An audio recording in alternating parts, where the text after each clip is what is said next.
Très bien. Mbote Nabino, Balandi Abo Solo Télévision, Tokutani Lelo, Mote Mezana Esengo, Koebete Boza Mingi Liboso, Ba TV Nabino, Bobande Kozolo Bisango, Ben Misa Lingala, ou Eleki Misa Français, Gobanangonganin, Misa Yango Ebandi. Natombe Limino Bolandi Bolamo, Bisika Bozwami, Botondi Ebele TV, Moko Batobele, Pote Veza Radio T.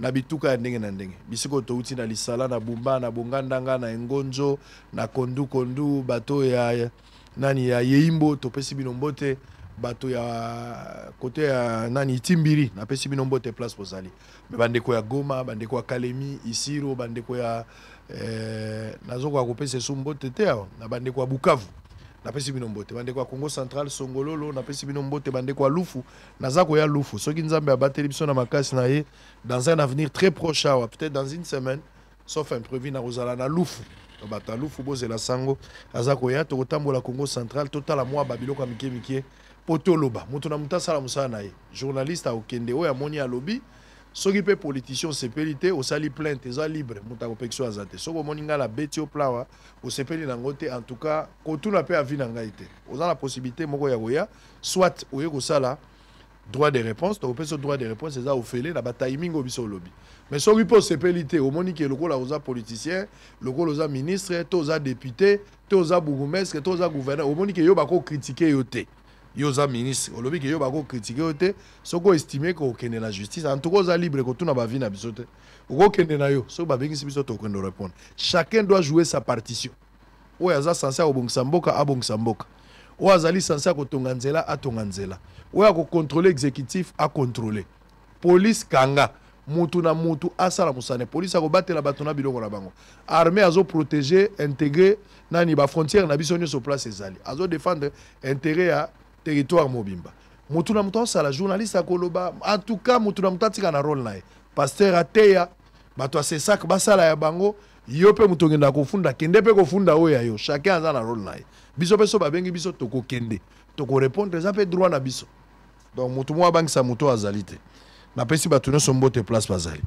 alors na ko yamba kulu tulanga bikolo belé ça fait vraiment je pense une année a combien ka ko kene mingi pas Jean-Pierre Kaimbe na yoki mwa zuwa na mona ke mingi pas Jean-Pierre Kaimbe na mona ke pe bande ko mususu mais Kaimbe na pesi mbote place azali eza famille so ke pas Kaimbe ye pas sango eza la problème te nous sommes une famille papa Molière député à Kala député honoraire neto bakabancien Bogar te ele oza eza mabeke baba no benga ye au feu feu Molière oh pauvre bonjour Israël Mutombo. Bonjour. Et toujours content. Ouais. Na Neto-Kutalaka. Ouais.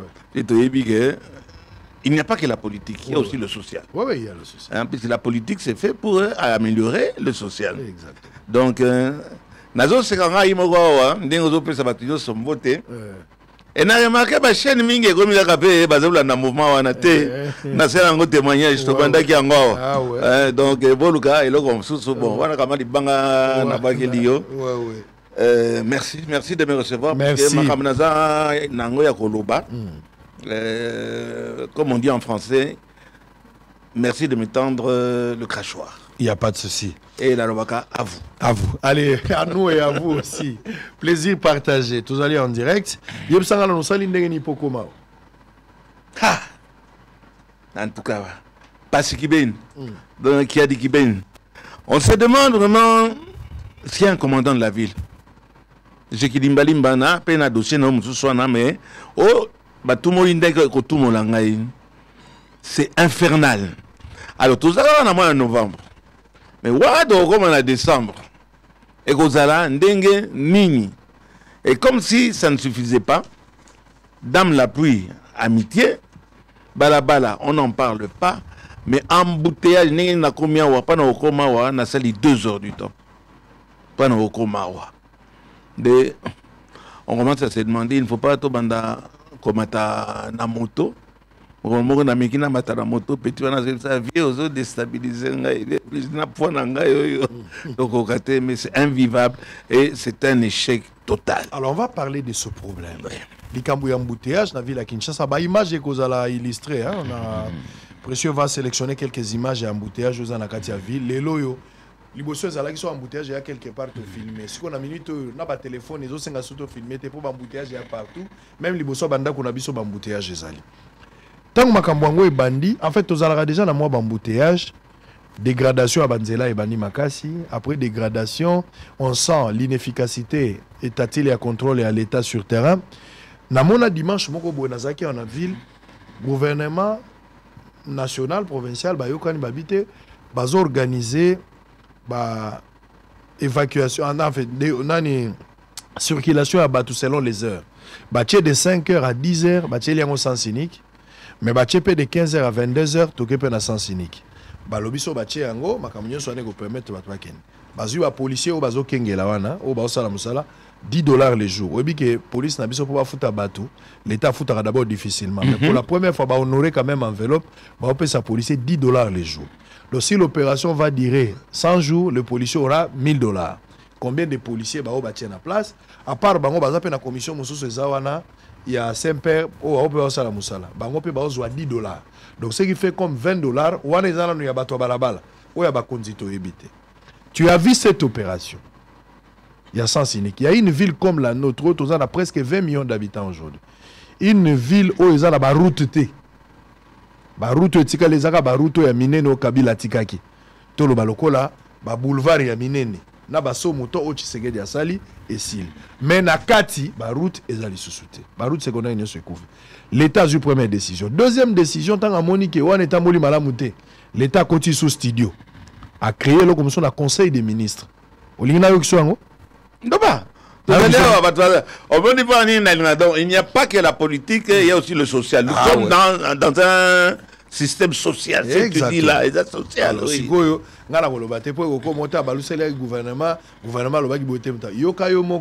Décision conseil des ministres,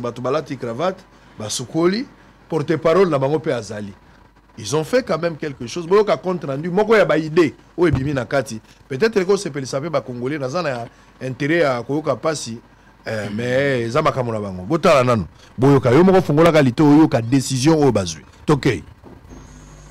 S'agissant des embouteillages, le gouverneur de la ville de Kinshasa a été instruit d'envisager comment procéder dans les prochains jours à la vérification des contrôles techniques, assurance, plaques d'immatriculation, avec comme conséquence que ces contrôles réduiront le nombre de véhicules en circulation et par ricochet influencera les embouteillages.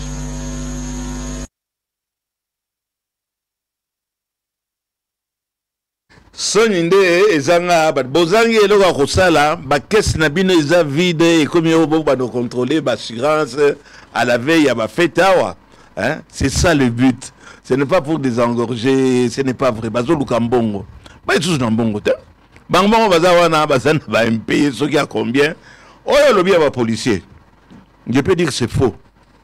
Sur papier peut-être ba sali yango. Ba policier. Monsieur Kilimba Limba.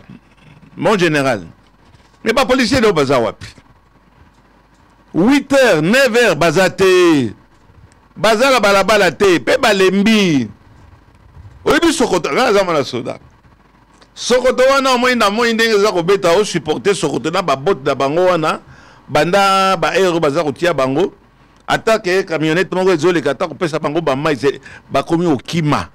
Et mon général soko yebi angote. Idée za mabete. Ngala moni ndikamona na tamboli mingi. Na moni na Afrique du Sud, remona oui. Hein? À un certain moment, Nzela izara na sens unique. Nigeria.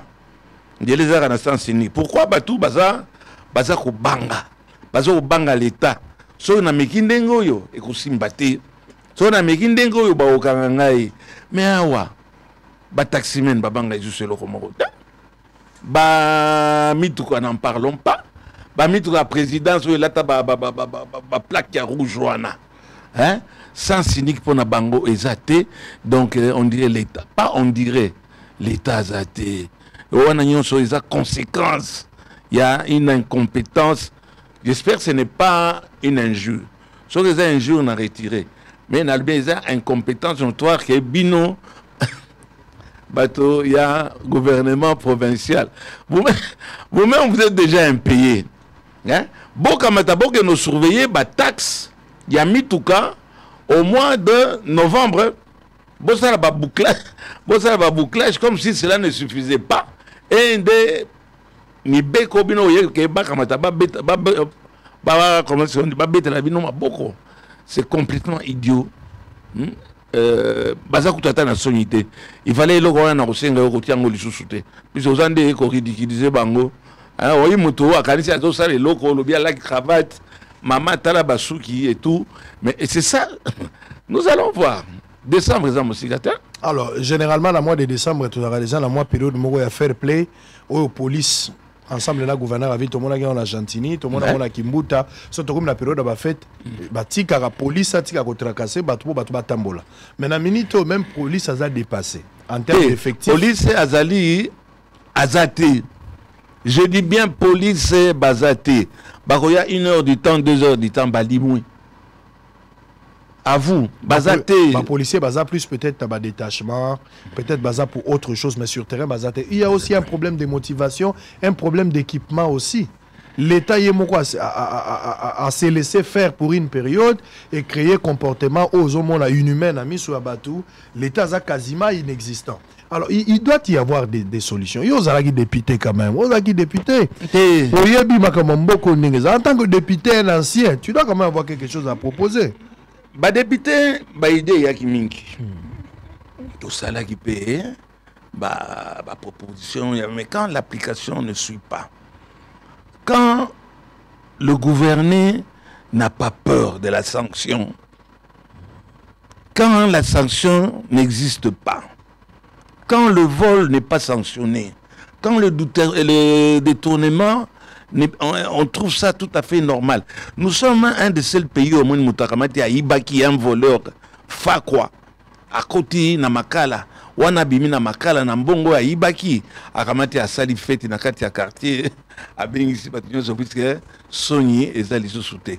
Tant qu'on soit. La loi, c'est quoi? La loi, c'est la rigueur. Respecter, c'est que on a décidé. Ça n'existe pas chez nous. Dans quel secteur? C'est pas moi qui pose des questions, mais il y a un secteur où la loi. On respecte la loi. La loi. Nous sommes dans la jungle. Et ce n'est pas demain que ça va changer. Poser la question, il n'y a pas d'espoir. Parce que le mal ne fait que s'enfoncer. Alors ça dit, le peuple a cru espérer sur quelque chose. On a espérer le peuple a espéré l'autre côté.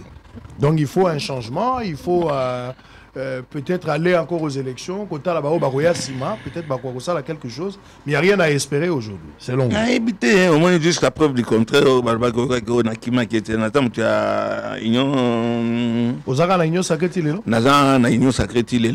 Mokonzi a décidé à l'obéir à un changement à la constitution. Peut-être quelque chose de bien, mais na musique qui est nango. Na ba ministre tozo qui est nango.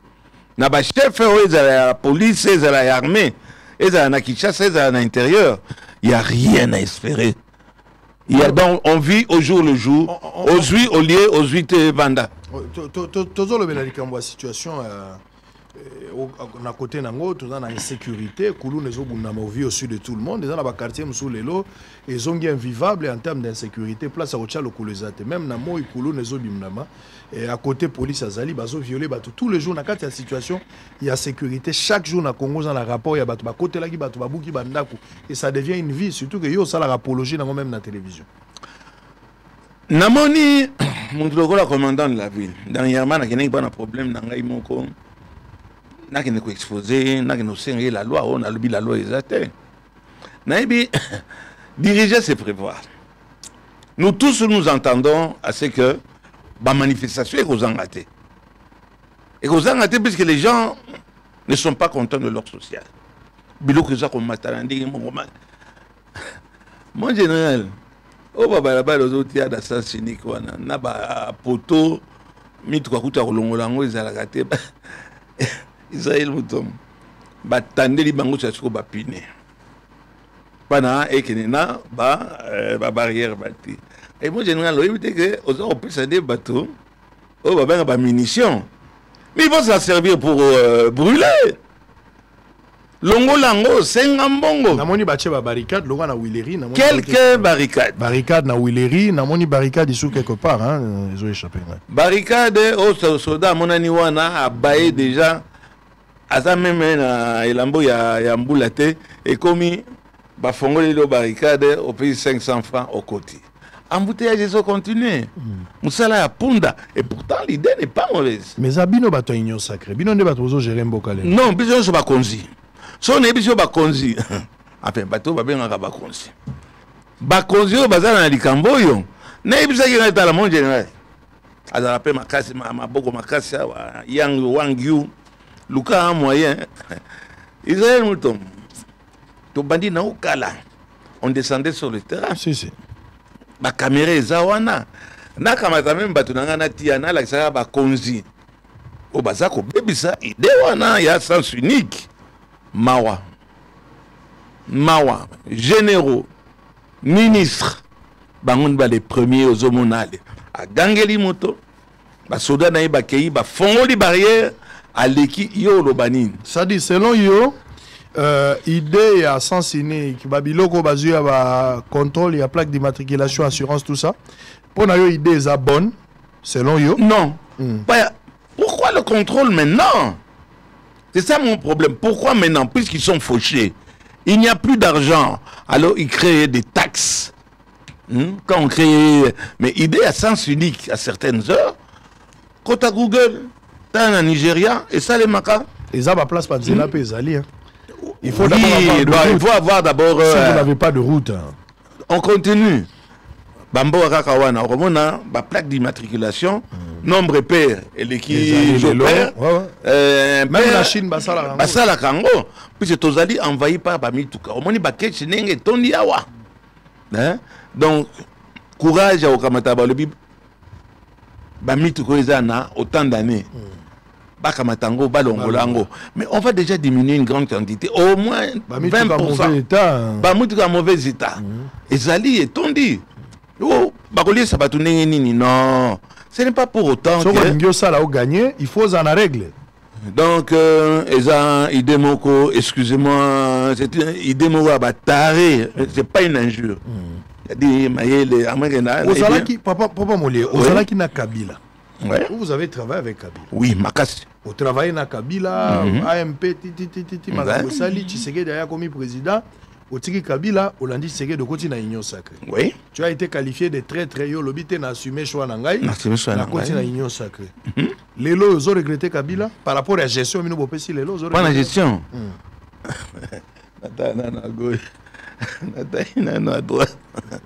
Non, regretté Makassi. On regretté Kabila. Non, regretté Makassi. Qu'on a battu, pour exposer Naïté. Parce qu'on ne voit pas ce qu'on est en train de voir.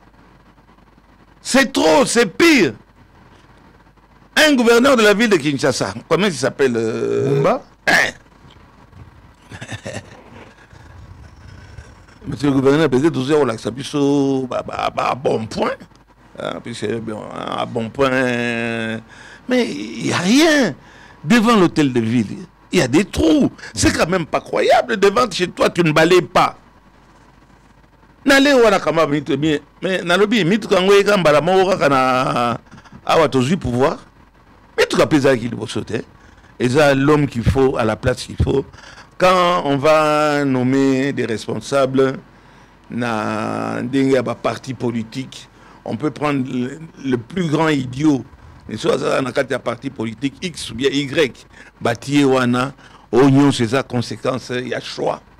Il y a Batou Bazarotia Bango. Naera Kabila Ozagi député, mais na Tshisekedi de commis député. Donc, ce qui lelo makambo échoué, ce qui osent reconnaître que vous échoué, Bobo Simboka, ça dit yo peut faire partie ya bateau, ba travailler pour Mboke Koufa. Pour un régime Nabino Siko. À 100%. OK. Nasana Kati. Oh bah jusque là.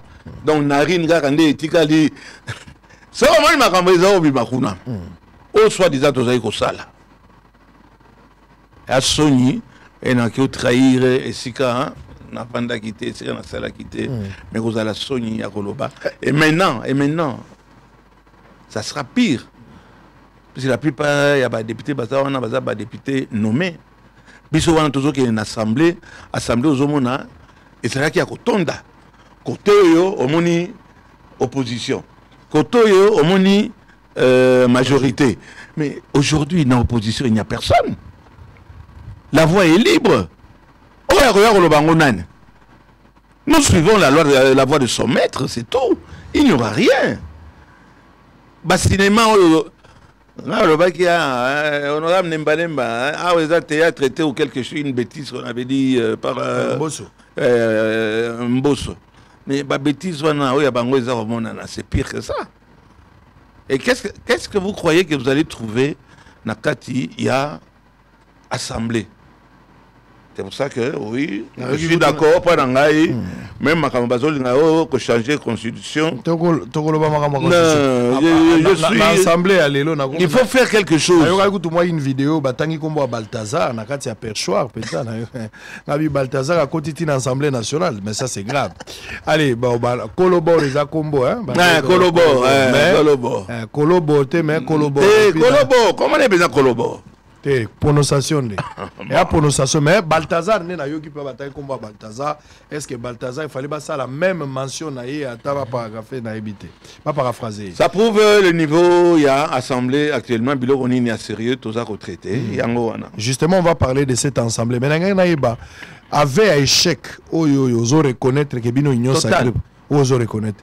Est-ce que a occasion pour ça la mea culpa, peut-être vous présenter des excuses pour la choix na yo salaki pour la Union Sacrée, les lo longwa Union Sacrée parce que vous avez échoué. Est-ce que vous avez ambition de longwa Union Sacrée au sala makamususu parce que comment d'abord tu critiques, tu regrettes que vous échouez, mais tu veux encore y demeurer, rester dans cette fausseté là, ce qui dans le contexte là on est. Ce qui au moni Denis Nakibaki quand il y a président Kabila. Les Arabes qui prennent la paix. Okay. Il était très visé. Chen Nangaï Bakangi en 16 fois. Mende, Chilombo, pas Chilombo, comment il s'appelle? Toussaint. C'est Chilombo, non? Toussaint, l'ancien ministre. Ouais, Nani. Chilombo, Toussaint. Ouais, ministre, il y a information. Ah oui. Bawanga Ignon, Emile Bongeli, Bakangi Ngaï 12 fois. Pas de critique Nangaï. Si on a continué de le plus fort. Il suis allé du côté du plus fort. On a un président belgicain. J'ai fait 18 ans en Europe. Qui est belgicain? C'est belgicain. Ah, yo belgicain. Belgicain. Même le président de la République. Ah, belgicain. Il n'est pas congolais? Surnom, hein, on se comprend. Il y a déjà même qui disaient, oh, Migueli, c'était, tout ça, Migueli, c'était, tout ça, belgicain. Namoni, moto, ya vivre beaucoup d'années, le Kolanga, Kunawana, eh bien, esprit à poto, et Kosimba. Namopanzi, Nakimi, Nalandi, librement. Motomo Katinga Inga n'est pas président de la République, l'actuel président de la République. Motomo pas Lukanga ité. Nakamati nake kuna pas nake. Nataki espoir que ça va marcher. Avec le choix oyo baza ko imposer to baza ko choix. Il y a batu, il y a ba dirigeant. L'échec est cuisant. Échec wana Tokyo boyangote osenga me akulupa. Moi j'ai jamais dirigé comme tel. Non, mais peut-être par rapport à choix, aux autres vu ce qui reste, il ne reste qu'à Moutoumoko, encore na espoir qui est le président de la République. En tant qu'individu. Tout le reste autour, peut-être 2 ou 3 personnes, mais tout le reste, nous attendons impatiemment le remaniement. Et ce remaniement, j'espère qu'on ne va pas faire la même gaffe. La même gaffe, il y a Okamataba incompétent notoire. Ce n'est pas une injure, c'est un constat. Mais d'ailleurs, au départ, Bimsa rapport a tiré sur Souminois, la première ministre. Elle est très très faible selon le rapport au départ. Elle est très faible. Qui une fois déjà que c'est un mauvais choix pour Nangaï. Je n'ai jamais été d'accord que va nommer Souminois comme premier ministre parce que je m'attendais à rien. Mais le les choix à chef de l'État, il fallait encore y espérer. On a ouvert quand même un couloir important pour l'Europe, c'est moi qu'on mais là, je suis totalement convaincu que tu dois investir dans le néant et puis quelque chose de beau et qu'on ne pas à soumis noité. Ça, je l'ai dit, c'est un point de vue. Non, alors, je ne suis pas d'accord avec toi. Allez-y, vous êtes libre. Hein. Je ne suis pas d'accord avec toi. Vous êtes libre, c'est un avis. Madame Toulouka, Soumina, on a la compétence, on a dengue à l'attaque. Olobi? Dengue maman à l'attaque. Ah, maman, il faut l'attaque. Voilà la compétence. Ah, il faut savoir s'habiller. Okay. Au tas des lunettes, il y a changer, perdre des lunettes. Mais bon, c'est quand même une contribution à Katia à choix, à la vie sociale à moto. Comment on peut le baquer? Et là, comment on peut le baquer? Au moins, il est comme côté. Bisous, tout le monde est à côté culturel. Côté culturel. Culturel. Maman a réussi. Nandenge à l'attaque, à changer les lunettes, sous qui bien. Elle a réussi, tu ne peux pas me contester. Sauf contester, mais c'est que nous on attendait. Là, c'est un autre problème. Oui, ça, je refuse pas. Mais c'est qu'on attendait de Toulouka, c'est pas sa beauté. Hein. On n'attendait pas Bamidé la maputa n'engozolo bawana. Tobanda la paix, makambuya manette, tenengolobi na basu. Au pluriel, hein, manette. Ça c'est une femme mariée. Nazo concédé, ça c'est pour son mari, c'est pour sa famille. Non, c'est un compliment. Non, moi je n'ai pas. À une dame, on peut dire. En tout cas, on peut dire. Moi je partage pas la vie. Papa, moi je partage. C'est que j'attendais. C'est que j'attendais de Toulouka, c'est le changement. Le président était impatient, il a nommé Premier ministre et le gouvernement l'a formé. Nous attendons le changement. Banzela Ezate, il y a Koli Ezate, agriculture Ezalité, il y a l'insécurité, on a des défis énormes dans Mboka. Au Toulouka, il faut trouver la solution. Azala Kitoko, Azala Mabé, Azala Moisi, Azala Mobali, Azala qui que ce soit, ce qu'on attendait, ce n'est pas tout ce que vous êtes en train d'évoquer. Au biso tous les résultats. Et Ngana a convaincu, c'est un point de vue. Je demande au chef de l'État de faire le remaniement en urgence. Balongola Toulouka, elle est très faible. Elle a un leadership très faible. Elle n'est pas à mesure. Ah, elle est très faible. Non, faible dans. Comment est-ce qu'on dit? La gestion. Je parle de la gestion. Oui, bien sûr. Je ne parle pas de sa vie privée, je parle de la gestion. Allez-y. Ça ne marchera pas. Puisque le président est sous pression. Le président est sous pression de par les partis politiques qui s'imposent. Moi, je regrette beaucoup. Chantage et le choix d'abord qui a été fait sur Madame Toulouka, papa, je te rejoins à 1000%. Mais il ne faut pas tirer la photo à Nanyonso. Batonyonso bati pembe nae. Ba ministre wa Nanyonso bati. Est-ce que Maman Toulouka Ndeye Akamati les a choisis? On lui a imposé. Et ça, c'est le résultat d'un mauvais choix d'une équipe gouvernementale qui est incompétente. Et ça, je suis tout à fait d'accord avec toi. Mais ne voyons pas seulement Maman Toulouka. Ils font des histoires incroyables. Mais alors, on les laisse? Vous savez, Papa Molière, oui. L'échec a toujours été orphelin. Au collectif. Généralement, l'échec a été toujours orphelin. Oui. Dans le sens où, quand ça ne marche pas, tout le monde se frotte le cou. Quand ça marche, chacun va tirer la couverture de son côté. Oui. Donc l'échec, généralement, toujours. À force de tirer, ça peut se déchirer. Exactement. Awandenge Tozaboye, n'a pas ce exemple, il y a carburant. Quand j'avais fait l'analyse, je dis que Toulouka, la première ministre, elle est incompétente. Elle n'est pas à mesure. Il y a la taille gouvernementale. Pour Nangaï, à sali flop dans le gouvernement. J'ai donné un avis. Bato babandi ko démontrer ba ibsinga lobi akitisi carburant. Oh, yenda akitisi carburant. Ba lobi akitisi carburant pour ce carburant ekiti.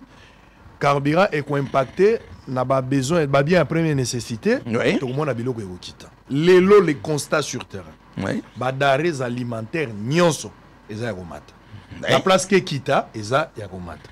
Transport ekitite eza ya komata. Na sali recherche même likambo balobi ya 300 francs congolais au ba réduire na carburant. À l'époque, Makamba manque à gagner. Oui, Makamba manque à gagner. Manque à gagner, ça va bon tout l'évaporation, etc. Oui. Oudimbo était ministre de l'hydrocarbure à l'époque. Il y a eu des situations à un certain moment, les pétroliers menacent au Kata, tout ça pour Basalango, le gouvernement, le conseil des ministres. Bazouaka décision, Bandima à l'unanimité, Bamatsa carburant. Batchaka 300 francs. Ce qui a fait que le gouvernement, comment il faut foutre pétrolier, manque à gagner entre 30 millions à 40 millions de dollars le mois. mbongo ngo zo uta na ba 300 francs. C'est-à-dire gouvernement a un problème té, tout ça une stabilité à makambo etali carburant. Premier ministre aye kaka 300 francs au babudimbu ba proposa cap conseil des ministres andimaka a longoli 300 francs wana. Tozongi ka la case à départ. D'où le gouvernement doit payer à peu près 50 à 60 millions de dollars chaque fin du mois. Bon voilà gouvernement za na ngote ya ko palier. D'où à un certain moment on a arrêté à carburant na ba pompe et poser problème. Et malheureusement, les buts pour lesquels bakitisa ki mbongo wana pour ekende ko influencer ba prix à denrées alimentaires, impact nango zato contre biloko s'est multiplié et mati les sous. Est-ce que c'était une bonne décision? C'est de là que je parle d'une vision non claire, d'un leadership très faible. Tant que Simba qui bango ba commission abi akiti si carburant. Mais maintenant si les choses n'ont pas marché, pourquoi n'ont-ils pas le courage de dire que la stratégie n'était pas bonne? Je vais te répondre. Allez-y. Allez-y. Vraiment à l'aise. Omoni la modernité, comment tu es, bango nyonso, koke na ba bureau na bango ba comme isu na ba bureau te. Bazo ki manini embouteillage. Ba comme na makambo ya conférence, comment on appelle? Vidéoconférence. Vidéoconférence. Mais ndeko Israël. Qui va dire qu'il y a des likambo été? Ce sont des mesures qui sont prises comment est-ce qu'on appelle na ba réunion ya ba ministre. Nous tout le monde qui a le bâti qui a naïbe donc au Boudimbu au Kingani ou bien son Lélo Molendo. Ils sont tous complices. Nous communions dans le même calice. Sango bat tous dedans dans la fosse sceptique jusque-là. Et tôt ou tard, un jour, ils devront rendre compte. Il ne suffit pas seulement de voler. Qu'on voler, on a besoin qu'on voler. Batra ses allées, ils expliquent que les banques ne veulent pas parler, ils sont complices aussi, etc. Mais Bakoui, Babambongo, wana, n'alanda régulièrement. Dans la 5e génération, Nabino, Kotika, une population dans une telle misère, et ne rien faire, et chercher un soumis noir, Totanga, Bababoudimbu, ils sont en train de communier dans le même calice. Ils sont tous dedans. Ils sont tous dans la fosse sceptique. Et ils sont à répondre. Non, mais la situation est catastrophique. Catastrophique. Et tu vas voir, Nazad de 21, Nazad d'Ostradamus, et vous allez voir, chers téléspectateurs, décembre et Kakaoyo, et Zakoya, on ne le souhaite pas. Naba embouteillage. Naba bon réseau monanate. Naba miibi, on a besoin de continuer à tika miibité, et qui m'ont ibité. Le gouvernement congolais va débloquer justement pour nous résoudre certains problèmes. Quand le président actuel Tshisekedi est arrivé au pouvoir, dans le programme à 100 jours, ils ont réhabilité quelques routes. Mais malheureusement, la qualité de la route, la route, la qualité de biscuit. C'est-à-dire béton à ses athées, bazoti à kaka moi bakaes à mike, sali moi sembla ko boka moi j'oublie encore c'est balabala beaucoup possibilité. Donc balabala nyo son minute na filmé en goza ko toboka elo causalité. Et puis pendant cette période-là, le gouvernement a décidé à Bimisambon, on parle d'entremise à ministre à ITPR, Alexis Guizaro. 32 millions de dollars. Pour ça, le projet, Kobamba Maboulou, Babenga Kinshasa, Centrou, ou quelque chose comme ça. Kinshasa Centrou. Vous avez dit que Total opération, et puis Nasuka, M. Guizaro, ministre à ITPR, est reçu par le ministre journaliste. Maintenant, le ministre de la communication, de parole au gouvernement, le ministre. J'oublie le nom. Patrick Mouyaya. Non bon. Oui, je pense que c'est. Alors, on le reçoit. Si bango na cadre na bango bagenda koloba wana. Un briefing. Ils sont allés parler là. Quand il arrive là-bas, les ministres étaient fiers. Il y a Rolagisa que Aza satisfait.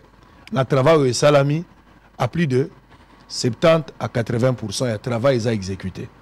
Le lot 32 millions et qui situation tous en terrain tous en monde. Alors, il y a un député, il y a Bondo. Merci. À une initiative. Il y a ça la motion et la défiance. Pour na, ba frapper Guizaro à Longwa. Na minute on a zo ibisayo, l'être éthiquement morte parce que ba autorité morale ba parti ba empêcher des marches wana. Et ça là pour plusieurs raisons. Na indiscrétion selon les petites informations à notre possession.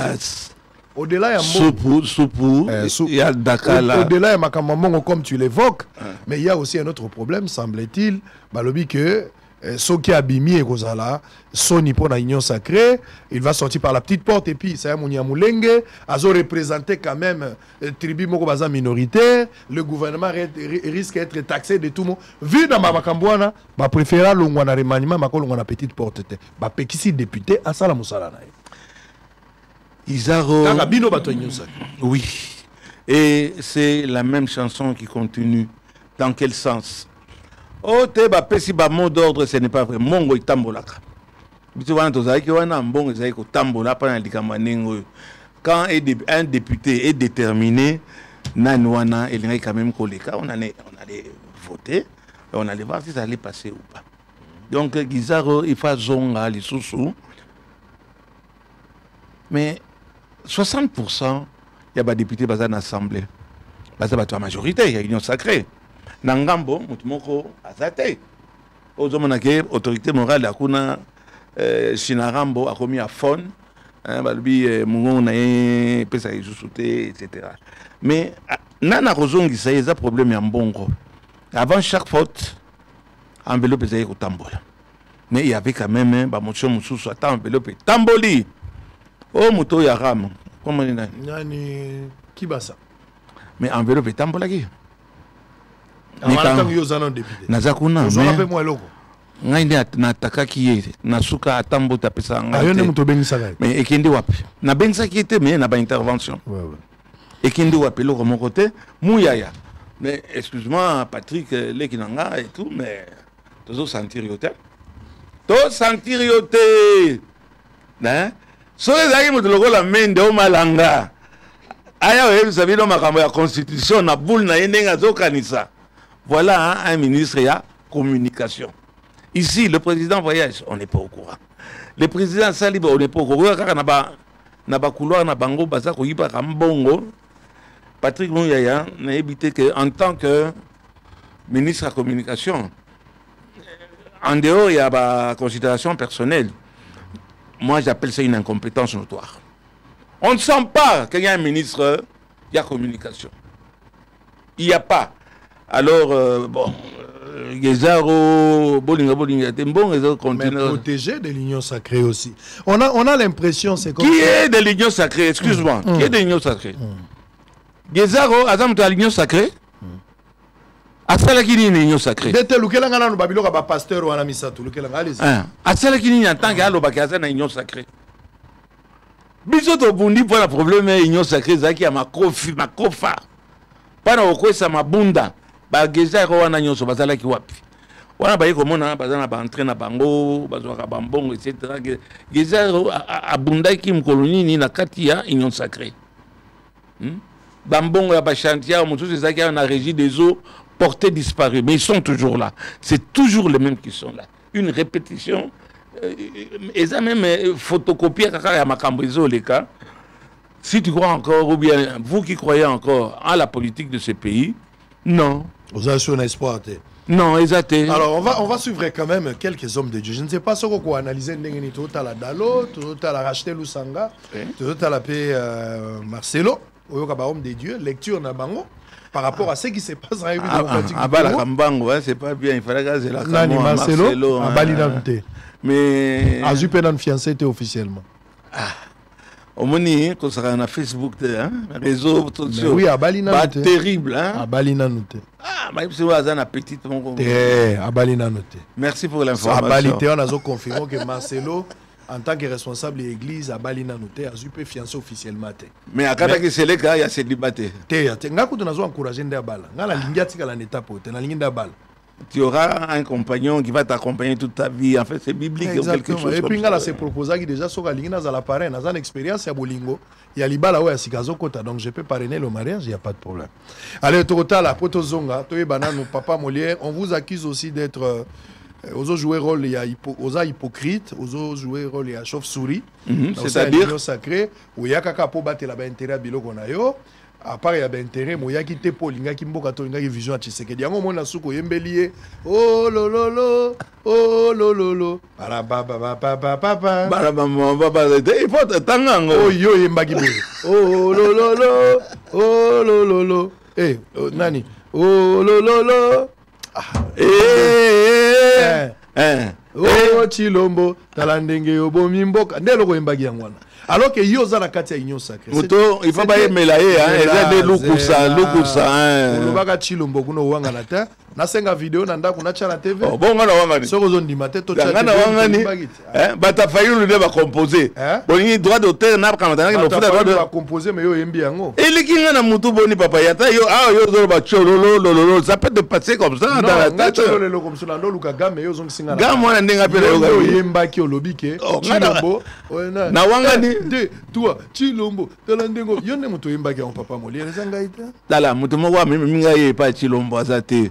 Ngaza moto na bandi na président de la République combien de fois mais au lobby na yeke Chilombo bomimboka c'est ça baza ko yemba nzembo bo zela nana makamoni so tozolo badani nana bomimboka tozozonga hein te ko ba continuer yo lobaki Chilombo nda bomimboka c'est ça non ta Fayulu ne ba yemba ki yo sko yembi ozaka mta Fayulu ko telinga na yemba makamba franco na yemba mabiloka rochero ça peut arriver tout à l'heure à l'image. Regardez les hommes de Dieu, on se retrouve après pour avoir l'explication autour de cette question et puis on va continuer à autre chose. À tout à l'heure. Dans Philippiens 4, 12 à 13, je sais vivre dans l'abondance et je sais vivre dans la disette. Il dit, justice et paix vont toujours de pair. Congo, si nous ne pratiquons pas la justice, nous sommes une bombe à retardement.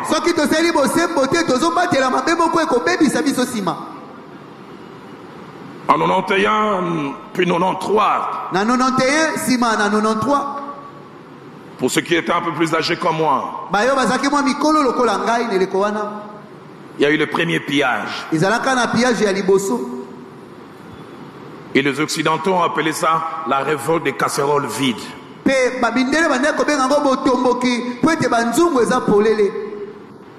Les gens qui ont faim. Les gens dont on ne reconnaît pas les droits. Bombe à retardement. Je prie dans mon pays que le peuple d'abord ne soit pas seulement un slogan. Qu'il soit une réalité. Quelque chose que l'on recherche. Congolais volent au travail. Dimanche, ils prient. Lundi, des voleurs. Ils sont dans des commissions bizarres de bizarres. Quelqu'un vient, je vais construire des routes. 1 million, non, ajoute 2 millions. Comme ça, on se partage. La malédiction sur tes enfants. La malédiction sur ta génération. Car à cause de ton égoïsme, le pays est en train de souffrir à cause de ton égoïsme. Ton égoïsme est en train de détruire le pays. Et il y a des gens qui n'investissent pas dans ce pays parce que toi tu as seulement bloqué. Et tu as dit, tant que je n'ai pas ma commission, il n'y aura jamais cette route-là. Et des gens sont pauvres parce que toi, tu veux t'acheter une maison. Oui, que Dieu libère ce pays de l'esprit de commission. Que Dieu libère ce pays des gens qui élèvent les coûts des choses pour s'enrichir. Un hôpital doit coûter 1 million, vous dites 50 millions, et puis vous vous enrichissez. La malédiction sur vos enfants. Combien de gens meurent parce que vous avez refusé de construire cet hôpital-là? Quand tu as la foi, tu ne voles pas. Tu attends le temps de Dieu. Tu travailles calmement et tu sais que Dieu te bénira. De la même manière, un semeur, lorsqu'il plante une graine, il sait qu'il y a la puissance dans la terre qui va changer la graine en arbre et tu sais que Dieu te bénira. L'église n'est pas l'union sacrée de la République, non. Non, non. Ici, ce n'est pas l'union sacrée. Où les voleurs, les détourneurs, tous ceux qui nous ont fait souffrir hier, tout le monde court. Bakoti na union sacrée, ils sont protégés. Tous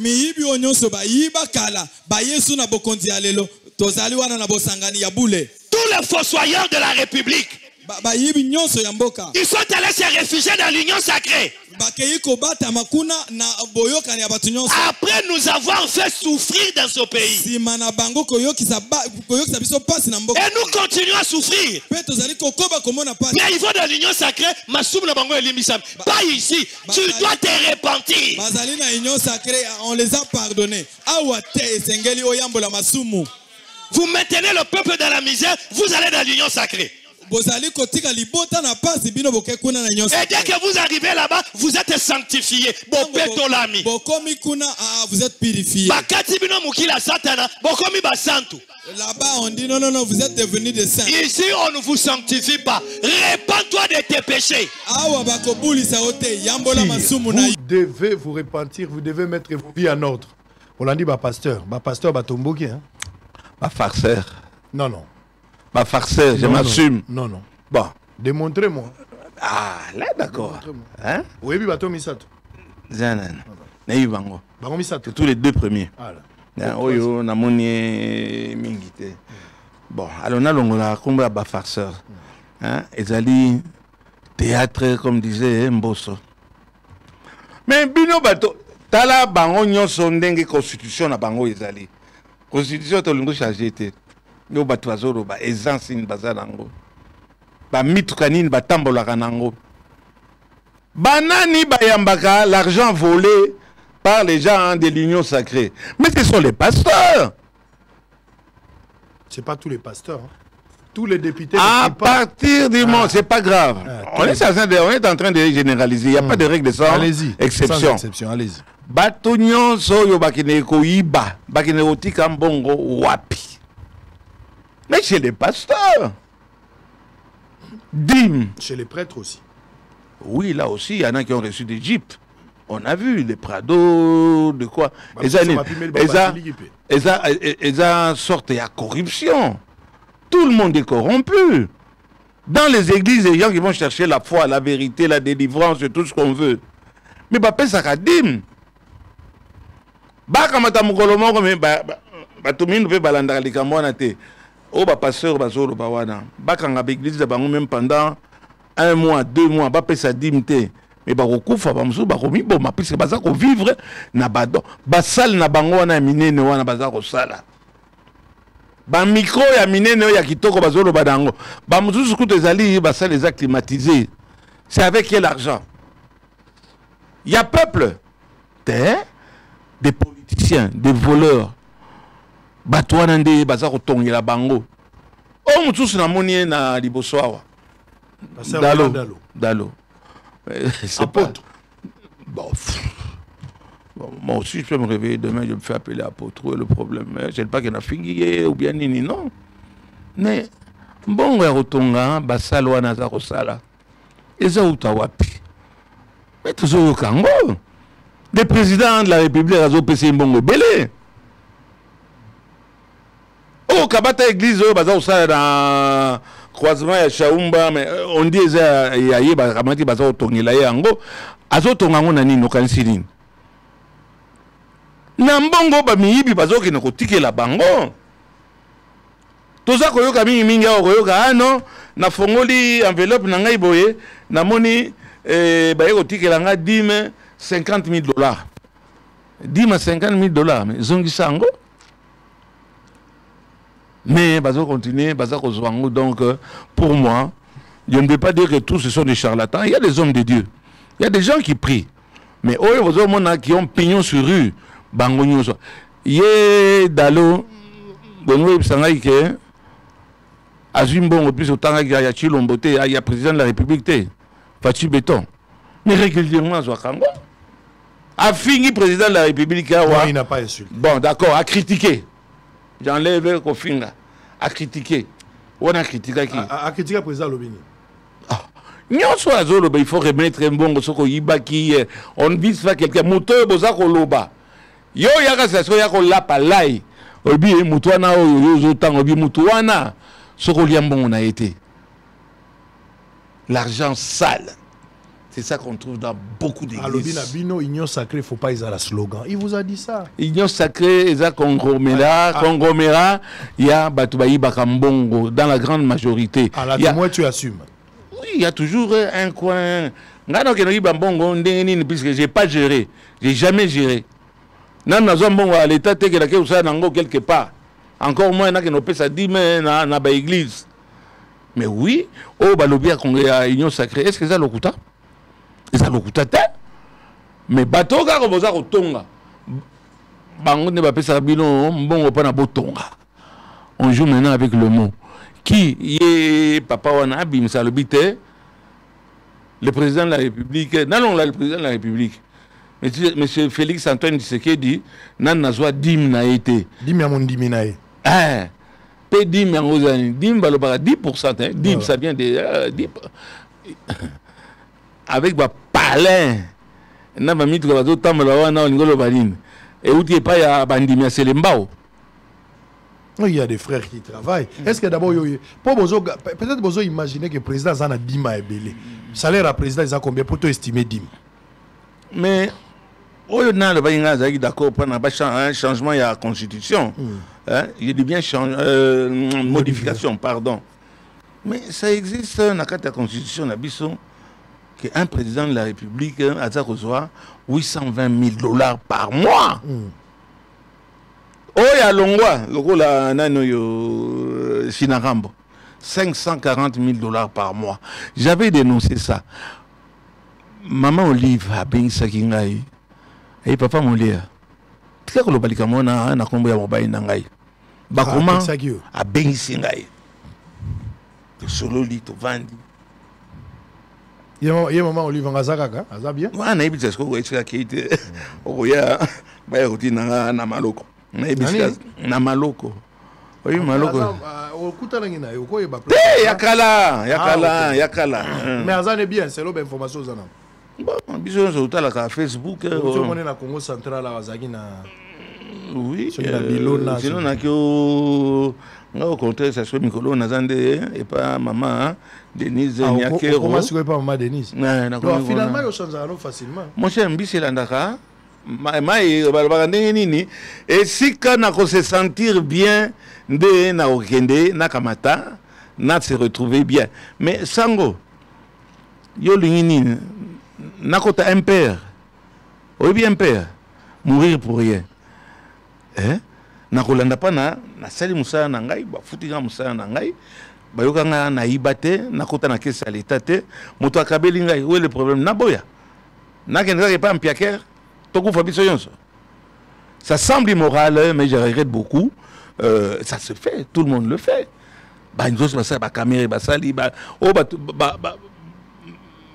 Acteur politique qui ne bouge pas, qui n'est pas dynamique. Oya tikalaka yemoko nani. Fayolo tikali yemoko. Oh. Fayolo tikali yemoko, il est là constant. Fayolo tikali yemoko. Fayulu komi a phone. Aza a phone mungongo ikei. Katumbi bozoyo kaye. Bato wana nyonso bozoyo ka bango. Basala ba mazela nanu ba marche. Bazo sa isu ba marche. Bana kunywa supu ya dakala. Ndoke do yipsa habité yo bololé que no kufa pona Congo mourir pour rien. Yo kolia c'est le pays qui est pourri. J'ai l'impression que allons-y. Est-ce que Togo s'est retrouvé un jour Tomoni papa Molière qui pas nanga ndé makambo ezokende ndenge ba Frank Diongo bakei oyebi c'est Himmler qui avait dit ça que nul être humain est insensible à la douleur mingi bazo sala makambo puisque passer l'équipe. Bana baso ya ba paka juma o ya zo sala wana passer l'équipe. À défaut que ya sala na kindumba ngwa zo sala zo simbate. À un certain moment il est lié. Na pe moto. J'ai droit aussi dans un carré minier. Nga c'est une union sacrée, na carré minier, na c'est le moto, on peut filmer na bana na nga nyonso kolonga bango na musala etc. Na vanda na sepela. Etika na komona ke mukolo wana na kusunga famille na za na famille moko munene. Et pourquoi pas? Et ceux qui l'ont fait, yo, Israël Moutomboloko, le Télémiwana. Ok, on dit Moutoloko là, Mobutu Sanga, les lois qui ont Kamata, a comme supporter, il y a Félix Chilombo Tshisekedi. Ça change. À mon pire que l'équipe, à qui qu'on a besoin de se libango biloko na bango. Oh, il y a un boboto là. Papa, boni boy. Miami soana zongi sango ka moi. Donc nengo zali à la place ba intérêt na yo ezali okokende. Et toi et moi, oh, tu gagneras ton pain à la sueur de ton front. Et c'est quoi intérêt à peuple ça? Mais peuple ça na neza yo ngai ye. Oyo mono ko sala pona peuple. O sali. Naza ki député. Oyo do yibsanga lobia ravin ya kitokimo aussi. Ezo ko sa banda. Ngai na salaire bazo pesa ngai nakyo bongisa érosion. C'est omoni nzambe za conscience. Oyo zo ko sala. Oyebi ke conscience na tu ne peux pas tromper ta conscience. En âme et conscience et loko na moni za malamu na ko sala et loko na moni na ko sala ko kate na ko sala te mais ko sala ngai te ke da kufa pona yo. Ngala ke no tambola ou bien atinda batu nga ba ke no tambola pour un leader politique ou bien une autorité morale. Sia. Donc ndenge ba accusaki Kabila ke mtaza parrain ya Nanga na batu na AFC. Et pourquoi pas? Yo poko se retrouver un jour. Et pourquoi pas? Pourquoi pas? Nalobi, hein? Qui a trahi qui est allé chez qui? Non, on a tous suivi les présidents. On dit, les présidents. Nanga kuna azakoloba akobongisa mboka. Depuis akei kuna abongisi mboka. Na oke pa la bango déjeuner bato bakima kuna ba magie banini. Déjeuner bango za manioc. Déjeuner bango za nguba, hein, mapa ezaka côté kuna te. Mais mutaki ya lobi kuna ndena okende na kenokute loko moko bien. Tamso pe okei kuna au Katani. Moutana moto, c'est un péché de ne pas avoir l'ambition. Tu gagneras ton pain à la sueur de ton front et que tu as l'obité, ngana tikali nakufa pour na peuple. Mais ngai moko na za peuple. Na peme nanga oyi batu boni baza okufa baza na moyen te. So na za na moyen musu na so na za na moyen te. Selon mes moyens. Mais il faut dans le moyen wana. Ya on a biso nanga rassurer bien, tu peux partir. So rassurer ngai mais so rassurer ngai te na kenda ki balobi na kimi. Okimagite? Nazongi par l'aéroport, négocier retour. Nazongi et pas négocier retour. Pardon? On négocier retour. Yanini. Pas déranger ngaïté. Nazongi pas président de la République. Chaque pardon, comme les messages. Na comme na senga pardon et pas président de la République. Et puis il faut dans mon aïe, na senga pardon, pas na pesa mon patas en des sabata ba nangaye. Où est le problème? Au contraire, bozo kamata, bozo bazo benga na bango na misala. Papa Molière, nous sommes à théâtre, président de la République, autorité morale Nabino, président de la République, ouais. Garant. Mais finalement, aux ans à Katiandaku, la critique nous sommes beaucoup salango entre Bino. Mais aux yeux penza vidéo memi kokonayo. Je voulais qu'on termine là aux autres oh là là là, oh Chilombo, talandenge bomimbo. C'était quoi le message? Papa, message est qui hein? Korona za nzala azoyoka bayembele nzembo na yembele banzembo wa Franco esimbite na yembele banzembo wa Fali esimbite bata fayulu bazoleka bazoyemba nzembo wana ekoti ngai na kamandi pe na yemi na bomi mutu balobaki na kimakia nazoke pa fachi yo za leader d'opinion. Pardon? Un grand. Alors un grand. Au moins ni mwina na nzembo wana itambola ki maintenant qu'est-ce que je peux faire? Olugaki buzz Tony. Et misali bezi yango moko. Et misali bezi yango moko. Ezalaki d'une manière indirecte ya ko rappeler président que bomimbo ka il faut bongisa. Naza besoin yembela nzembo te chaque fois na mona na za occasion ko rencontrer le président de la République. Oye président de la République apesa ngambote boy. Tu vois ezate mais soki président zolika apesa ngambote boy. Aibi komo nanga, aibi prénom nanga. Je me sens bien, Azoka Biloko Nangaïté. Ayebi Soko, tu es Ayebi Rosa, un ancien frère. À lui, un frère honoraire. Et pourquoi pas? Mais Atia Kanga Misapinengoyo. Dernièrement, on a le bacango régulièrement. Atia Kanga Misapinengoyo. La blague, non, je suis en côté. Blague, le bail, le golo, bata Ingaï, Nani, qui s'y a Covid. Vaccin à Covid. Je n'ai pas aimé ça. Il faut. Mes respects, monsieur le président. Mes respects, mon président. Je suis avec Chilombo. Bolinga te. Wana kolinga ki na okende. So na mone simbito ke ne pas nanga ou bien nini. Na okeno sa kuna nini. Na misei na mapa na ngoke no dia amanyoko te. Allez. On va changer de chapitre, messieurs et dames. Fidèles téléspectateurs, nous sommes en direct. Oh, c'est la Batobele, Baobenga. Est-ce que tu seras d'accord vers la fin, Batobabenga? Les gens peuvent avoir des questions à poser en direct. Hein, mais oui, on a libre. Au contraire, c'est pour ça. On n'y pas la mission de la allez, allez. Tout le monde, on bébé, tu m'as embrassé, bébé. Au moins, moi, l'emballé, moi, Baouto, Bomassogi, dans le Lubumbashi, Babeti, à Koufi. Tu as suivi l'histoire quand même. Maman Mingi, Bassi. Pour la moi, si. Au moins, hein, Oyo, Balthazar, la Kisike, Bokeba, Bassi. C'est quoi ton petit kabasi wap? Otindi moi c'est na sport, coach à Zouy. Otindi l'église, pasteur Moussa aventurier à Zouy. Otindi n'est pas Balthazar. Ake Moussa là. Même caméra à Romodanga, Balthazar. À l'Assemblée nationale. Bon, Bassi au bazo se respecter Bazali, Bassi au bazo sérieux. Jusqu'au jour où on découvrir que et on va Franco Bassi on a Batouana Bazaka Batouté. Bassi va Batouté.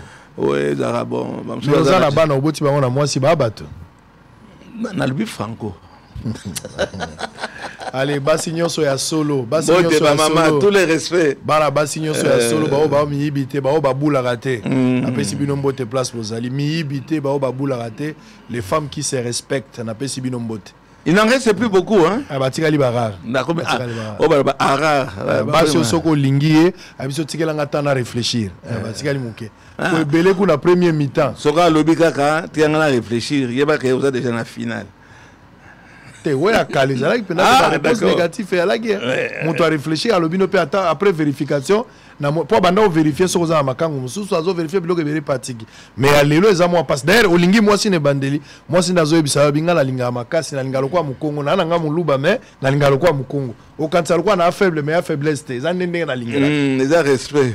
Allez, on va aller de l'autre côté. On va prendre le député national Raphaël Kibuka. Élu du Mot-en-Bas a effectué une descente ce mercredi novembre dans son fief électoral afin de s'imprégner la situation des dégâts pluies qui se sont abattus incessamment dans la capitale. On va prendre aussi plusieurs avenues de la ville de Kinshasa sont devenues impraticables. Cette situation inquiète beaucoup de Congolais. Et ces derniers montent au créneau et invitent le gouvernement congolais à agir dans un bref délai pour les réhabiliter, mais aussi penser à construire certaines autres vues en vue de remédier ainsi à la problématique des embouteillages qui essayent la ville depuis un moment. Allez, on va prendre ces deux éléments. Une petite pause, on revient, on va changer de chapitre. Nous allons tenter un peu de la Constitution en quelques minutes et plutôt qu'un dossier pour lequel Papa Molière est venu communiquer. Il est victime. Est-ce qu'ils ont complot? Qu'est-ce qui se passe? Je vous donnerai également le temps de pouvoir réagir. Et monsieur Zahebino, on débat l'émission. Normalement, on a repris ça. Bino te po bino bobenga. Vous avez likanisa repé ça. Kofinga eza état d'esprit à basango koute. Kofinga invité te. Kofinga mokonzi moko te na mboka. Kofinga pe batote. Mais vous êtes libre à repé sa point de vue na yo. Après 25 ans, bazaka souffle la terre te. Tala montune longi lobela e vérité. Azan elo ka osala yo te. Asilika apasuka tala na mabele et osala elo côté c'est une vérité. En image, on se retrouve après pour la deuxième partie. Suite aux fortes pluies qui se sont abattues incessamment dans la ville-province de Kinshasa, la population du Mot-en-Bas est victime de sérieuses inondations. En tant que digne fils de ces districts, le député national Raphaël Kibuka a effectué une descente ce mercredi 27 novembre 2024 pour s'imprégner de la situation. La grande avenue Moulélé, reliant la commune de Kisenso et celle de Matete, est en voie de disparition. On retrouve ici les manques de caniveaux et un sérieux problème d'érosion causé par la lenteur de travaux de réhabilitation de cette route effectuée par une société chinoise en collaboration avec le gouvernement congolais. Voyons leurs défenseurs. Les habitants des ces coins de la capitale se sont exprimés en ces termes. Pardon papa. Papa qui bouka la linga mingi mwana na biso matete. Papa qui bouka lobela biso papa. Molobeli abana matete. Quand dimanche à 3h du matin ça qui somme. Ma ekoti tina kachanda. Et police biloko sotote. Yango wana. Liba longo liba zelu. Ole fale batika. Beto mo eza likolo kuna. Fale batika po beto na eza so mbule beti. Yango nde bande ki ko dossier moi mai. tant babuki viba mai awa ekomi na se mai nyonso zo utakuna nyonso yango ndezo kitela biso awa. Exprimant la raison de sa visite, Maître Raphaël Kibuka a promis à la population de Kisenso et Matete de porter haut leur voix aux autorités compétentes pour trouver des solutions immédiates. Le Kolabaza en pleine exécution à bas travaux et que Mboule surprendre Bisso et BBC et Saliba Dega, Rana et Mona, na kozonge pas ba oyo bazara la décision, notamment ministre oyo Batali Misala oyo expliquer bango qu'il y a un danger qui rôde autour de la population, il y a Moamba et singulièrement il y a Kisenso. Il faut basser l'effort, avancer les travaux, surtout construction de caniveau et canaliser maï. Ce qui est canalisé maï, c'est grave. Heureusement, on a un terrain, on a Kisenso, confirmer que nous avons profité. En parcourant la route Moulilé, le député national Raphaël Kibuka s'est arrêté au quartier Batende, se trouvant dans les conglomérats Vivi, où une école n'arrive plus à fonctionner à cause des inondations. Il s'est de signaler que Maître Raphaël Kibuka va continuer sa tournée dans tous les districts du Moamba pour écouter les doléances de siens afin qu'à travers lui, une solution durable leur soit trouvée par acquis de droit.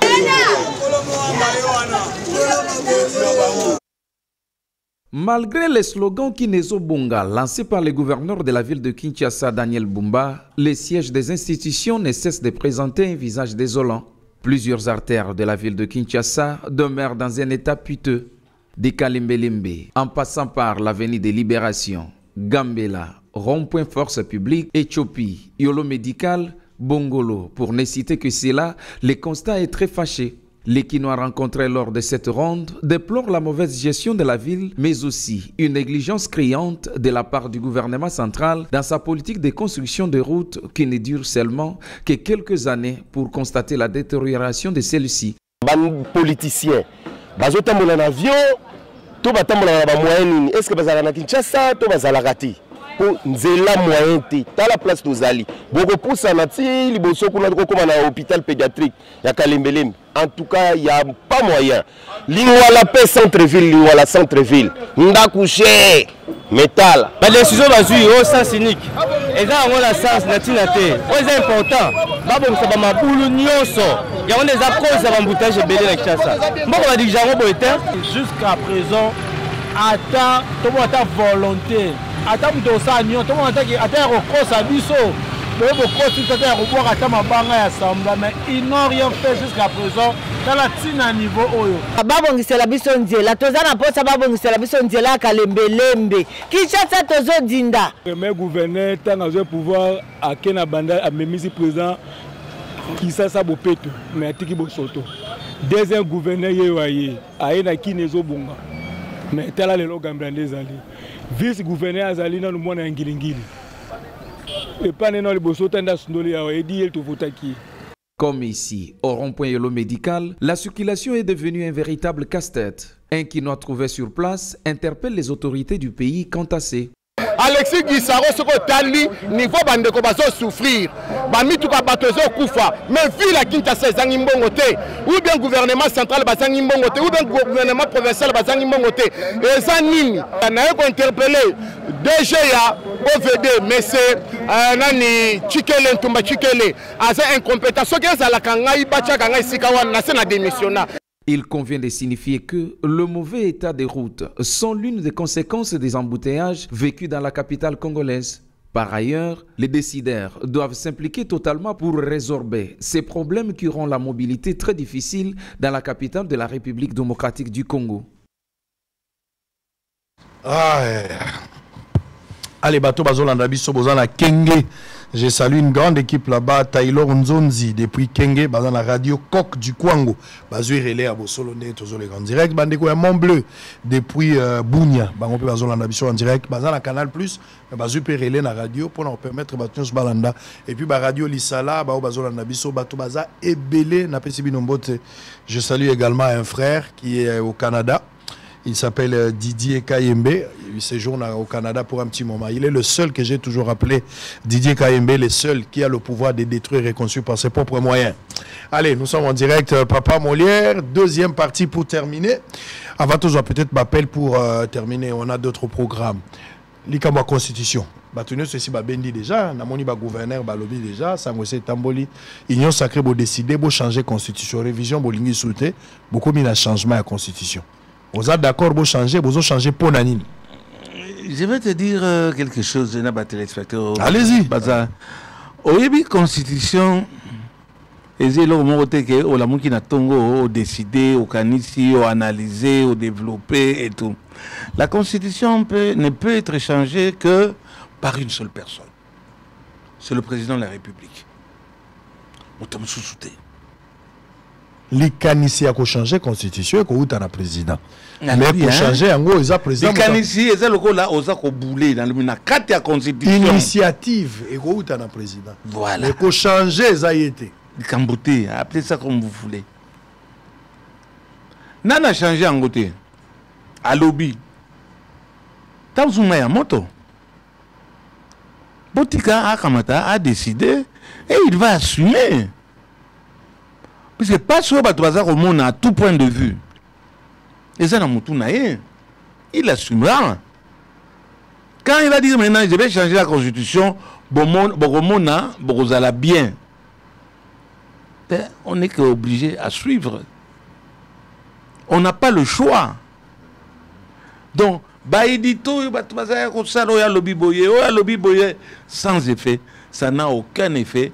Et ça n'a effet, il y a maille sur les plumes d'un canard. On peut légiférer jusque demain. Seul le président décide. En bien ou en mal, il assumera. Il y a opportun, il faut changer la constitution. Changer, je ne suis pas d'accord. Mais je suis l'union sacrée, mais ce n'est pas pour autant que... Ah, vous êtes d'accord, tu vas changer. Qu'on changer, on est d'accord. Mais qu'on améliorer en gros. Qu'on modifie, on est d'accord. Puisque Babylone... Papa Molière. Oui. On va changer la constitution, vrai ou faux? C'est un problème qui ne regarde que le président de la République. Mais si tu me poses à moi la question, je préférerais que Bakamata va modifier. Va changer, plutôt que va changer en gros. Vous allez changer pourquoi? Parce que les alliés, ils appellent m'abêter. Mais nakati, bilo comme mingi a mabé, ils allient. Hein, Makambo y a ba territoire, il y a recédé ba territoire. Makambo y a ba président de la République, a gagné 830 000 $. Hein, au Koutango n'a pas. Mais on les a pas loi. Il n'y a pas loi. Qui vote les lois? Les députés. Et ça va être sur les députés. Donc, constitution, pour changer, qu'on ait pris à la population et tout. Pour le moment, je ne pense pas que ça soit nécessaire. Mais intérieurement, plutôt, on doit modifier. Modifier. Mais c'est pourtant, et pourtant, Aznavour, Charles Aznavour, et pourtant, on est obligé de changer. C'était prévu qu'on peut changer. Et ce qui est en train de... On ne peut pas rester statique. Mais changement, est-ce que c'est opportun? Je reviens à ta question. Nous savons, nous tous, toi, Bato Bazolanda, que ça trouble les bélés. Bato Bakoufa. Président, Azana, nous, à niveau à lobby, n'a pas sa bateau. En français, ils ont intention. Si malgré ça, à Bengisi Batou, à Tikaï na position, il assumera. Il va assumer. Nous savons, et lui en premier, c'est lui le chef. Enfin, pour moi. Tu sais très bien que Ekobimi Sabitumba. Et peut-être il y a un peut-être à Royoka Makamosusu, mais panique à bord, pourquoi? On a tout oublié. Tobo Sani Makamboya Baram, Tobo Sani Makamboya type Akimina Mupata sur Romaneka. Forage? Forage, minda, pas de constitution. Lampadaire, Tobo Sani Ango. Le Congolais est un jouisseur, il oublie facilement. Donc, mon agriculture, on n'a pas besoin de travailler. Le pays est tellement riche. Et ça, au lieu de faire notre bonheur, et donc ça, notre malheur, et c'est ça le vrai fort. Et puis, mais ce président Monique, on va manger 3 fois par jour. universitaire aux bisika nyonso ozomona ndenge Facebook mikolo nyonso eza rebouché bazoke no lokota ba biloko na ya kala na ya président cette bouillabaisse. Moi je pense que ça va éclater, je ne le souhaite pas. Très bien. Allez, avant tous on appelle, il y a tout côté on a un dossier pour lequel il y a d'abord koloba aux victimes les autres zoloba toloba moto makasi ya komi pe kolela likamoni e komelio. En tout cas, il y a solo namo wana moto makasi lelo akomi kolela. Oyebi Israël Mutombo. Nasala na l'état te. Naza mbongo à l'état te. Naza commerçant. Ozomona OK victoire ba pinenyo so mona na victoire ya occasion wada. Ngindi naza ko ya nango ba conteneur, ba cellulaire et tout, je travaille. Mon argent, je l'investis. Nathalie ba placer les sous-sous. Il y a bana kosakaneza te puisque ba indien, ba congolais, ba nini, ba terrain ça ba football etc. ezaka les sous-sous te. Na ko mona côté moko ba kamati eza abandonné na kati onatra. Na ni ba te onatra nga na ki obongisi siko yo koka tala banzete zali bangume za na okoka da bandi na que peut-être na réalisation de ça. Précieux, allez-y avec les kamata. Et na bandi otonga. La salle est faite à 500 places. La salle 2 piscines. La salle la plus grande salle couverte à la ville. Capacité à combien de personnes? Au-delà, j'arrivais peut-être, bon, il y en a qui se vantaient peut-être, mais moi j'avais prévu même 5000 personnes, puisque nous avons un parking, moi, à mon nez, qui va dans la carte. Du jour au lendemain, place est comme intéressant. Chinois baillé, Indien baillé, un grand vendeur, il y a patrimoine, il y a bisso, aux canons, au Parlement, il faut tout long l'article, et puis c'est basé au Tekamboka, il y a un certain Lukusa, pas nous, qui est PDG de l'ONATRA. Ce monsieur est en train de tout vendre. C'est lui qui venait à peine d'arriver, Lukusa toujours. Lukusa, puis ça y est, il y a Ateki biloko azako côté que ça la façon mi balé eza côté ka ya certificat d'enregistrement té eza côté ka au kamati moto au PCA au lobby au kotika la 40 ans 50 ans un PCA Kazadi a voulu faire awana centre financier wana au kamati moto au signé na convention ou je ne sais pas quoi 40 ans mais après 40 ans l'investissement il est amorti. Lukusa bandi guerre nangai. Mon un certain moment lobia non, tous un problème na monsieur Nimbaye Mbaté, tous un problème de madame Nuganga, madame Nuganga il faut naza mosi nangai. Ah OK. Nous avons 5 enfants. J'ai 47 ans de mariage. Na maman wana. Na balle perdue te bongolo ba mon nangai. Bon, vous avez sous maman te? Naza na balle perdue te. Vice maman pété. Vice maman kaka owana. 47 ans de mariage. 47 ans de mariage. Yomoko Ajboni Lelo. Bon, on a trouvé la bassi, hein. On a 27 ans. Mais bref, papa wana bandi kolandanga. Tika. Tote kelango ba indien. Tika. A bandi nangai c'est Rabi. Wana moni bilo yoso na tongi. Ba indien lelo baye et indien oyaye. À sa place un certain Arish. Arish Oyo PDG il y a hôpital HG. Arish Lisusu. Arish. Finalement Mboke comme il y a Arish ou quoi? Et ça Arish parce que qu'est-ce qui se passe? Qu'est-ce qui se passe et ça l'ami que on a Tramobimba. Ils ont vendu, enfin, ou CD, appelez ça comme vous voulez, 40 ans, 50. Au PDG, on va renommer, on a 30 en tout cas, tout est hypothéqué pour 30 ans, 40 ans, 50 ans. Awa, Azarotonga, Hôtel Hilton. Yaye. Moussous. Kako wana ezali. Hilton wana naiba. Mais nangambo wana lisusu. Nangambo wana sa sikoyo azana beze nangambo wana pisi azana parking te ake osomba epa ya nani? Et pas ya Lukusa. Ah, déjà on a tra lisusu. Déjà on a tra kakaye. Ah on a vendu kakaye. Bakamati contrat tout le monde a raté. Mais toyeko yoka contrat 50 ans. Oyo il a tongi. Ceux qui a tongi par exemple pour $100 000, il faut récupérer dans $100 000 nae. Et après ça, il y a des biso qui bola bola, oyo étalé nani. Mais pas dans le wana nazana contrat nangai. Wana ye na ki ko funda. Et puis tikanga tranquille puisque lukusa à chaque fois naya pas na relaxa ba documenté etc. Okoyo akaka kotongate kata nanto moniote yaka pa nangai nazane kala moko kuna na kote ya nsele yelanga ba chifandis yelanga mon frère investissement na salate. Bon voilà to rompre contrat bokamata to bimisa yo puis ça terrain à l'état. Ah ben ça wana mansele wana. Biloko mingi za kuna ngani na yedi. Nansele kuna pa na ye. Nansele pa na ye abenga kango soki nini wana aye pas za na mo place na ya sala. Na ba groupe électrogène ya baiba ne toyoka ki baiba nango na onatra. Bref na komisa sikoyo ya ki ko funda ngai. Abi non papa oyo depuis avant diawa afutaka loyauté. Wana ki ko funda ba bité to ko rompre contrat na été il faut divorcer boyokana.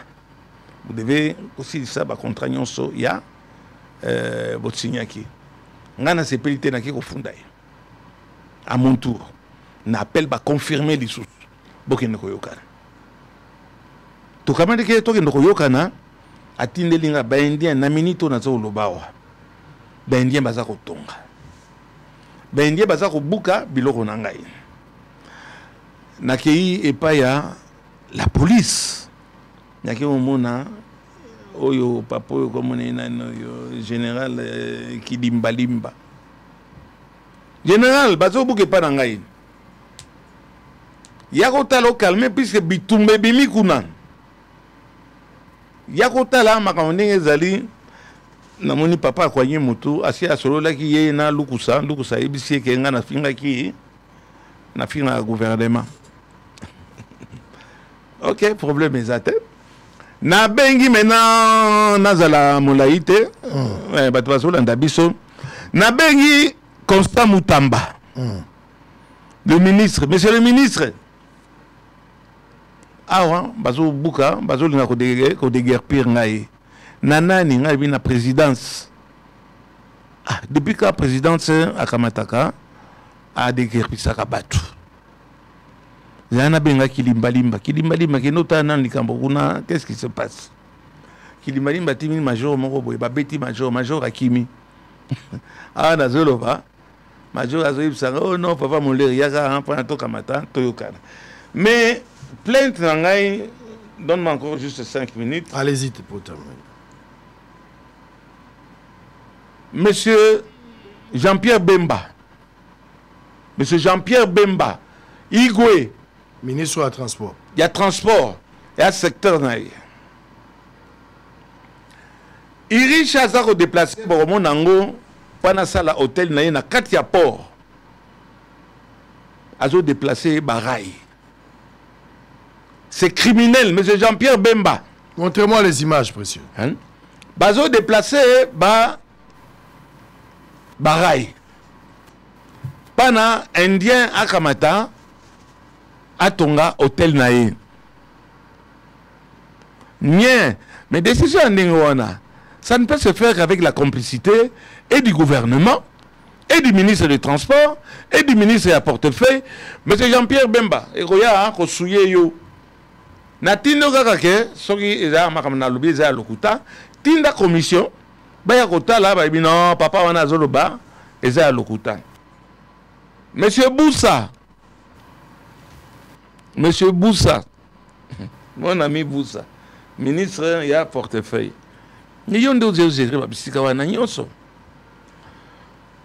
avons port, na 5 ports, oyo, lukusa, auti ko cédé na ba indien. Quand j'ai dit cédé na ba indien, ça veut dire que à PC Bango ba contrat ba 40 ans, 50 ans. Ba port wana na kiko kamata, na kiko caserne ba pompier. Oh bolongola, wana on referme généralement je les diffuse toujours. Caserne ba pompier. lukusa auti oteka pour oyo ya bamama batekaka babiloko na bango lukusa auti oteka. Quand je dis koteka, ça veut dire 40 ans, 50 ans. Au moni en face il y a Hôtel Léon. Au moni bâtiment wana nyonso, ils ont la piscine avant. Lukusa auti koteka. Monsieur Boussa, monsieur la portefeuille, mais tout ce immeuble Kouilou, ni balé, Lukusa lobia non, elingo kweya, alobi no nyonso bato boza wana, bokamata bobima, apesi bango délai ya 1 mois, bakamata babima. Na kenda ki kuna sur place. Okende kuna. Tokama, donc, makambo nyonso Lukusa zoloba, puisque aza ko se prétendre que aza ndeko ya Mama Marthe. Ah bon? Oui. Nde azoloba. Ndenge okoyoka à l'occasion, ndenge batu baza koloba ndenge akene ko menacer bango. Wana ezaka maloba batu te. Pour se permettre ça qu'il est en train de se permettre, il doit avoir des comment ça dit, des couvertures. Je chute. Je demande ici à monsieur Mutamba. To betelio maboko, monsieur Constant Mutamba. Na l'air président nommé Otolobi, ah makamandingo négocia le matin. Na bengi pour ça Mutamba. Oyamba sous téléphone puisque bon ba fonctionne yo ezakasi. Oui puis c'est le bi bon je vais appeler à abandonner ngai na lero yo nazana jugement na ngai. Toza encore en justice. Toza en justice nanani. Na lukusa. Lukusa ki ko funda ngai. Il y a 4 jours, il fallait que baya ba confirmer que nazana to ba benga na ngai. Akimi.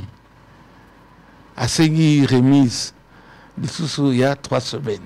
Toye bangai pe na longwa wana sango na bato bazolanda ngai botala baninga bazokima baza ko tonga baza ko investir na ba mboka mosusu ngai botala eloko oyo ngana na lobi na investir na mboka oyo ya ngai moko. Et voilà boye bizako ba investisseur baya mais en bref aweza tribunal te na sey kaka lelo ozali victime. Ah, nazoloba ba indien baza kotonga na mire oyo ngai na tonga mire ezalaki te boya koyebisa ngai olobi non monsieur Nemene boza na tort na milongwe. Monsieur Constant Mutamba, Jean-Pierre Bemba, Jean-Lucien Boussa bakamati bati batwana bazobenda zelo na fleuve balabala nyonso ya vila Kinshasa ekamati ezako beba na kobeba wana camion moko ezako bimisa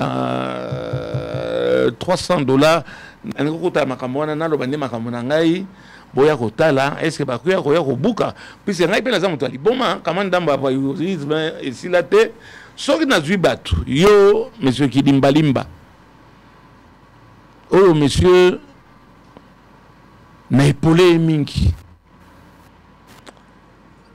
Israël Mutombo. Nous avons connu quand Yamaka il était colonel. Nous l'avons épaulé. Il est devenu général. Tout ça, quand même, quelque part dans l'histoire, il y a Kanyam, il est vivant. Général Kassongo. Colonel. Toujours lutter pour l'état de droit. Pour accompagner la police pendant la bêtise la sécurité. Mais Kilimbalimba, le général, na côté Lenga Lobby, il n'y a qu'une seule personne qui peut déguerpir, c'est la police. Puis c'est les boussées ANR, PM. Bon, awa batouazé panangai. Olingi moto kufa bongo baye bake, yo za général, ozo sala musala na yote. O pesi nga assurance nyonso mais o échappé le bien non, na solo la ki na lukusa. Lukusa va bien avec Delix. Hein? Na seulement à ce que boya kotala, botine nga commission est à la makambo so eza soto lokuta bakangeli nga porte ya kobimana ya okata. Mais comment je vais travailler? Et l'État est là. L'État dit que l'État est zawana. Et le président vous fait confiance pour que vous restaurez votre habitation à l'aise. Monsieur Mutamba, on verra. Le combat ne fait que commencer. Israël Mutombo, merci. Merci. 10 minutes au Pessing. Allez, vous avez ma main d'association. On va vous accompagner si vous n'y êtes pour rien. Et je demande à tous les amis de la presse, Bon, je vais visiter. Je vais visiter. Vous avez le devoir de rendre compte. Alors, si on a moto, exactement. Allez, nous sommes en direct. On va prendre quelques personnes. Normalement, c'est que je voudrais. La semaine prochaine, Précieux va autoriser en tant que directeur technique et puis tous les comités. Dans l'émission Mibaleto Misatou, les téléphones seront ouverts. Nous allons poser la question sur le changement de la Constitution. Que pense le Congolais par rapport à cette question? On a ça jour, on a heure, mais je pense que vous allez pourquoi? Parce que la diaspora il faut intervenir en direct. Donc, bateau bazali banda, on a ça jour, on a la fiche, la question, nous serons ici. J'aurai une heure, même 3 jours, comme ça, bateau on a bateau libanda. On peut pas savoir la question là-bas, ça sera en direct. Le président a lobby pour la Constitution, il a besoin de Batoubalia, social et bongama, nous allons interroger les peuples. Bon. Nous avons le pouvoir du peuple pour le peuple par le peuple. Fachi, aza mwana musala ya population. Oui. Ba député bana misala ya population, ba ministre bana misala. En tant que garant de la nation. Il n'y a pas de souci. Entre moi et Moussala Moukolonda, on a la santé à Malam. Les choses sont claires. Alors, on va prendre quelques appels, même 3, 4, et puis on va terminer. Oyo Kaba Congolais, Bazo Kanisani. Allô?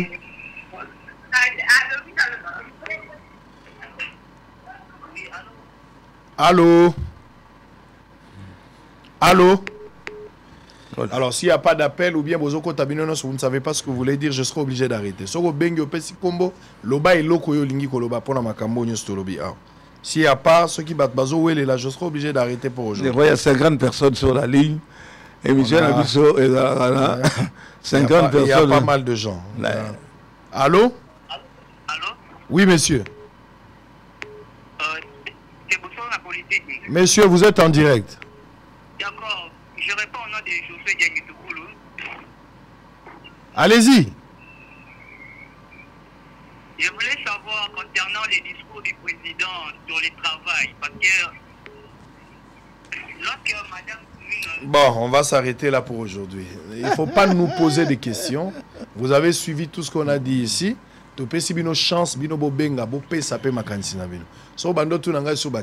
Alors ça change de forme. On va se retrouver demain pour le lundi pour le même plaisir. Émission pour vous retrouver, on a rediffusion à 20h, pour rediffusion beaucoup à 7h. Même le dimanche, on est là. Vous allez suivre ça le week-end pour Boyeba. La justice est Zalama et Salama. Papa Molière, Sogazana droit na Atirana droit na Sogazana tort à Kolongwa. Mais Makambo ba coopérant, il y a côté gauche droite. À chaque DG sa politique, à chaque ministre sa politique, à chaque gouverneur sa politique, à chaque ministre intérieur son commandant de la ville. On a un principe à continuité aux alatés. Le pays sera un éternel recommencement. Allez, ça n'est fini pour aujourd'hui. On va terminer avec ce jeudi à Kalemi dans la province de Tanganyika. Le chef de l'État, commandant suprême des forces armées congolaises, a présidé le conseil provincial de sécurité. Moto ya boyazo pe sa ba réflexion beaucoup bon maïté. Nzembo aneza chanson magique bat balobi sango. Na ibsaki bi lo mangwa liaou. Liaou, oya Jean-Pierre Bagni sa fonction publique et loko liaou asali pona bana bumba.